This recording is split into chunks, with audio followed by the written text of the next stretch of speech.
আজকের এই ভিডিওতে নবম শ্রেণীর বাংলার ফেব্রুয়ারি 2022-এর মডেল অ্যাক্টিভিটি টাস্কের সমাধান আলোচনা করব। এর উত্তরগুলো খাতায় সুন্দর করে রাখতে হবে। বিদ্যালয় থেকে যেদিন বলবে সেদিন জমা দিয়ে আসতে হবে। চ্যানেলে নতুন হয়ে থাকলে অবশ্যই চ্যানেলটিকে সাবস্ক্রাইব করে দিও। দেখো 1 নম্বর কি বলেছে, ঠিক উত্তরটি বেছে নিয়ে লিখো।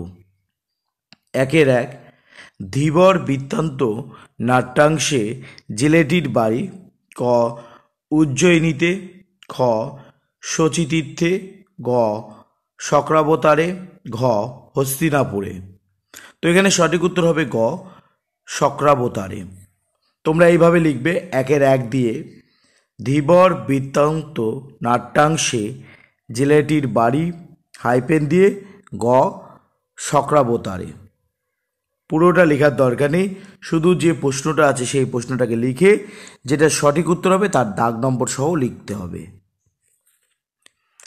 2 নম্বর, ধীবর যে আংটিটি পেয়েছিল তাতে খোদাই করা ছিল ক রাজার ছবি, খ রাজ্যের নাম, গ রাজার নাম, ঘ শকুন্তলার নাম। তো এখানে সঠিক উত্তর হবে গ রাজার নাম। তোমরা এইভাবে লিখবে 2 দিয়ে ধীবর যে আংটিটি পেয়েছিল তাতে খোদাই করা ছিল গ রাজার নাম। এবার দেখো 3 নম্বর, এ অবশ্যই গোসাপ খাওয়া জেলে হবে কথাটি বলেছিলেন ক প্রথম রক্ষী, খ দ্বিতীয় রক্ষী, গ রাজা, ঘ রাজশ্যালক। তো এখানে সঠিক উত্তর হবে রাজশ্যালক। তোমরা এইভাবে লিখবে 3 দিয়ে এ অবশ্যই গোসাপ খাওয়া জেলে হবে কথাটি বলেছেন হাইফেন দিয়ে ঘ রাজশ্যালক। এবার দেখো 2 নম্বর, কম বেশি 20টি শব্দে উত্তর লিখো। 2 শুনুন মহাশয়, এরকম বলবেন না।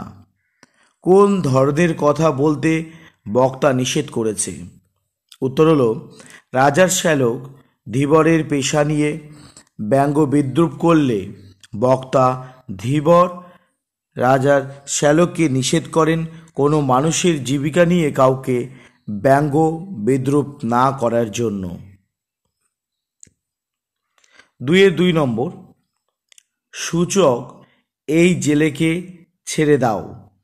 জেলেকে ছেড়ে দিতে বলা হলো কেন?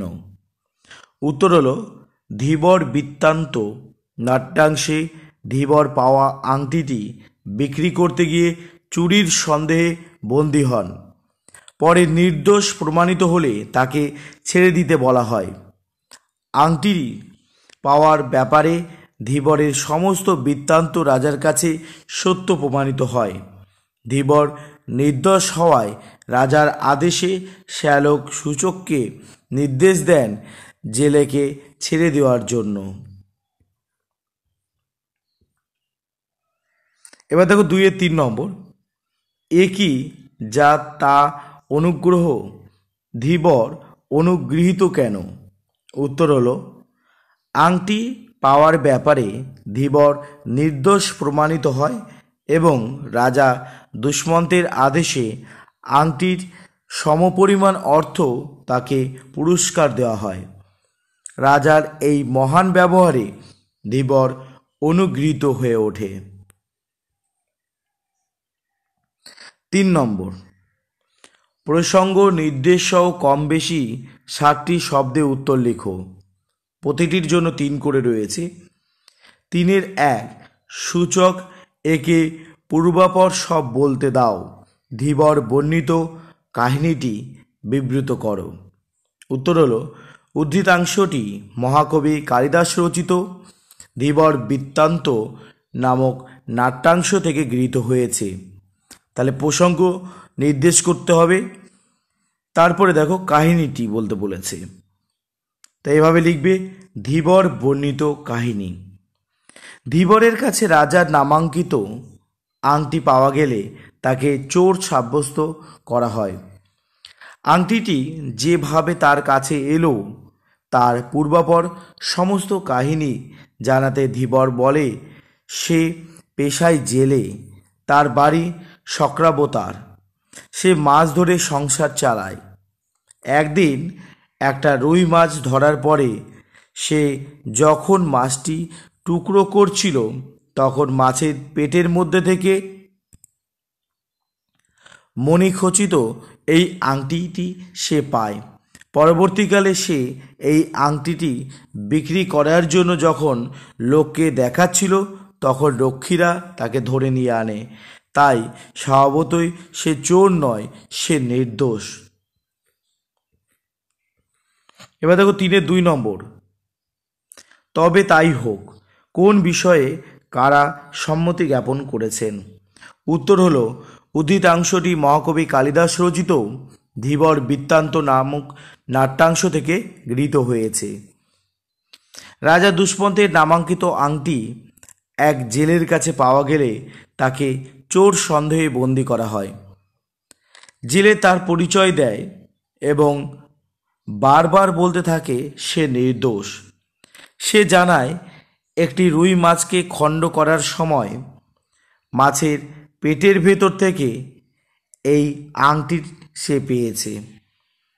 ধীবরের এই কথায় সত্যতা থাকলেও রাজরক্ষী এবং রাজশ্যালক ধীবরের এই কথায় বিশ্বাস খুঁজে পায় না। তাই চোর সন্দেহে আটক ধীবরের কথা সত্য না মিথ্যা তা রাজার সমীপে অনুসন্ধান করার প্রয়োজনীয়তা পড়ে।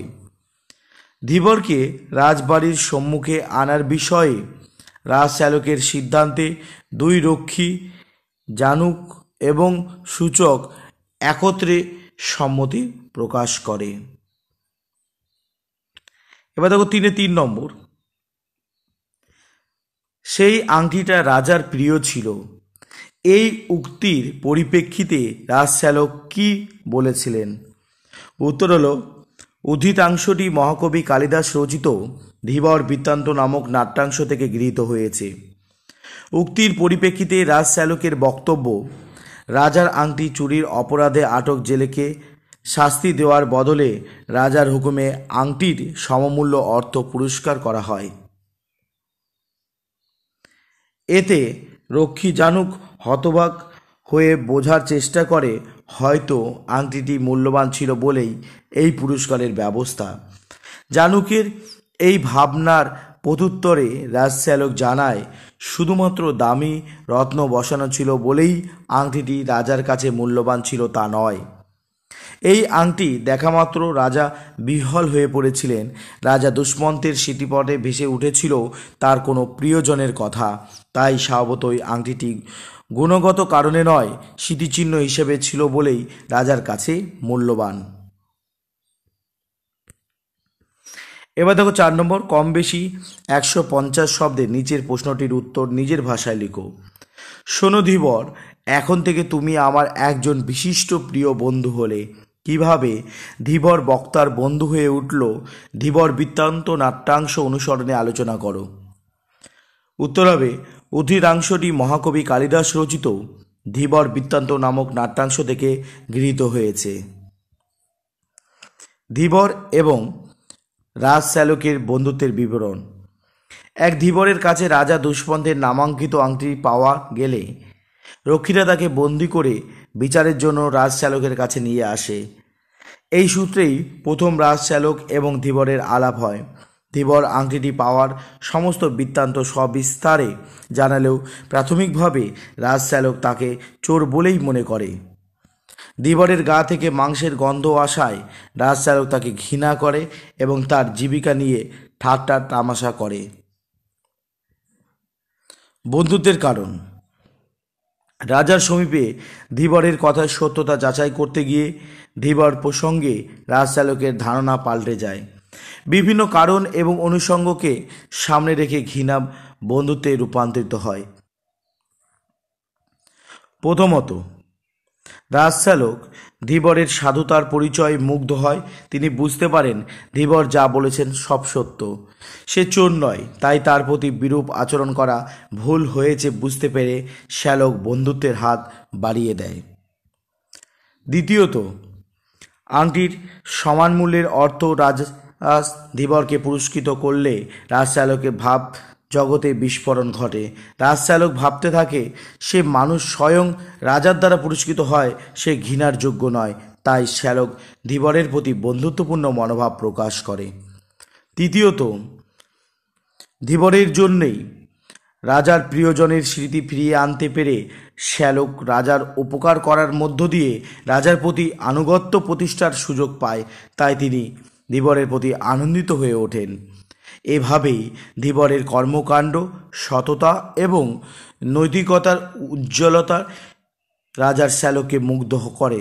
প্রথম দর্শনে যে সম্পর্ক ঘৃণা দিয়ে তৈরি হয়েছিল তা নিমেষের মধ্যেই বন্ধুত্বপূর্ণ হয়ে ওঠে।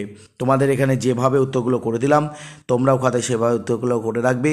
বিদ্যালয় থেকে যেদিন বলবে সেদিন জমা দিয়ে আসতে হবে। চ্যানেলে নতুন হয়ে থাকলে অবশ্যই চ্যানেলকে সাবস্ক্রাইব করো। দেখতে থাকো।